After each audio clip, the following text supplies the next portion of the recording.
आपके पास पैसा तो है नहीं, हो जाता हूँ। कैसे हो जाता है? लोग देखते हैं दान वान खुद दे दे। वैसे बच्चा, बस यही बात हमें कम जम रही है, इसी वो हम कह नहीं पा रहा हूँ यही बात।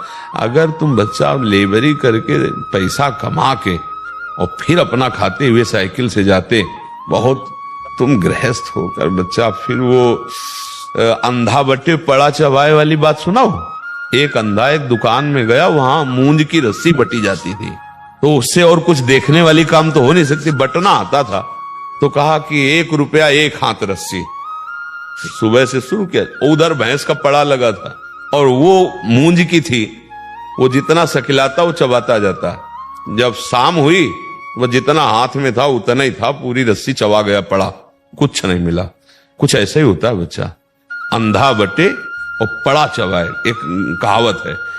अगर दूसरे से पैसा ले रहे हो बच्चा, दूसरे का भोजन खा रहे हो, मेहनत इतनी कर रहे हो, तो लाभ उनको मिलेगा बच्चा, तुमको क्या लाभ मिलेगा?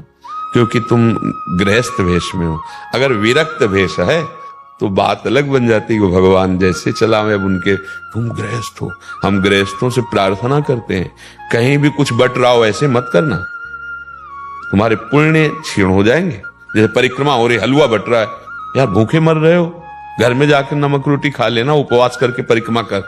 कोई दूध बांट रहा है, कोई चाय बांट रहा है, आप बाबा जी हो, आप विरक्त हो? नहीं, यही तो सब कहेंगे प्रसाद ले लीजिए। तुम भी कमाओ, कभी सोचो कि 5 किलो हलवा बना के हम भी बांटेंगे, खाने की जरूरत नहीं।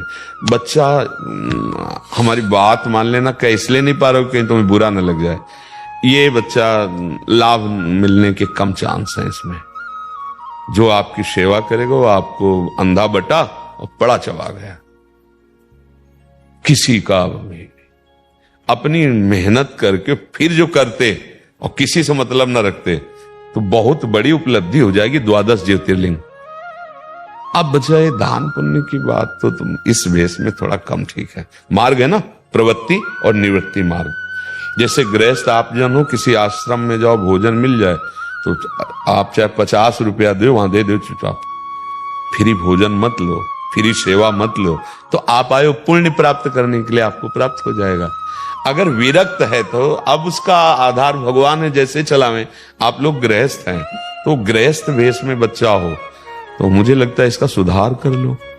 तो बड़ी मेहनत बड़ी कर रहे हो, अब बताना पड़ेगा ना आपको, हम 12 ज्योतिर्लिंग साइकिल से चल रहे हैं, अब हमारे पास व्यवस्था है नहीं, कहीं रहेंगे कहीं भोजन करेंगे, तो कोई दयालु ऐसा करेगा कि आपको पैसा दे देगा, भोजन दे देगा, पर वो फ्री नहीं। आप प्रकृति में कुछ भी फ्री नहीं, वो आपकी मेहनत ले लेगा जो आप मेहनत कर रहे हैं ना। इसीलिए संत जन विरक्त भेष के तो अब भगवद आश्रित है। कपड़ा पहना दिया तो जय जय, हलवा मिल गया तो जय जय, नमक मिल गया, नमक रोटी तो जय जय, भूखा रहा तो जय जय, ऐसा चल। पर गृहस्थी में एक है, गृहस्थी के लिए शोभा नहीं देता। आप भले न करो लेकिन आप कहोगे, ऐसे क्यों तुम्हें कोई भोजन देगा?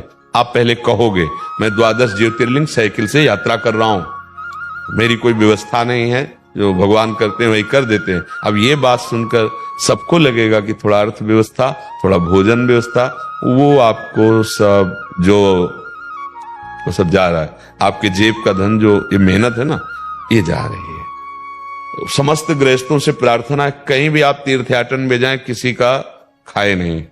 अगर आप पाते हैं तो उसका अनुपात देख लीजिए कि इतना आप कहीं खरीदेंगे तो कितने का मिलेगा। तो अगर आपकी नहीं सामर्थ्य है तो 100 की वस्तु है 10 दे करके वो थोड़ा कम लेकर के काम चला लो।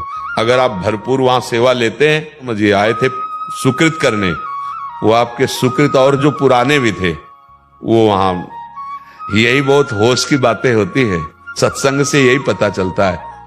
जैसे आप परिक्रमा कर रहे हैं, आप वृंदावन आए हैं, तो आप कहीं देख रहे हैं कि ऐसा चलो खा लेते हैं, नहीं नहीं नहीं, उपवास करो, भूखे रहना, कष्ट सह जाना, और अपने से 2 रुपया 4 रुपया अगर भी है कुछ ले लिया, पानी पी लिया, पेट भर लिया, काम चल जाएगा।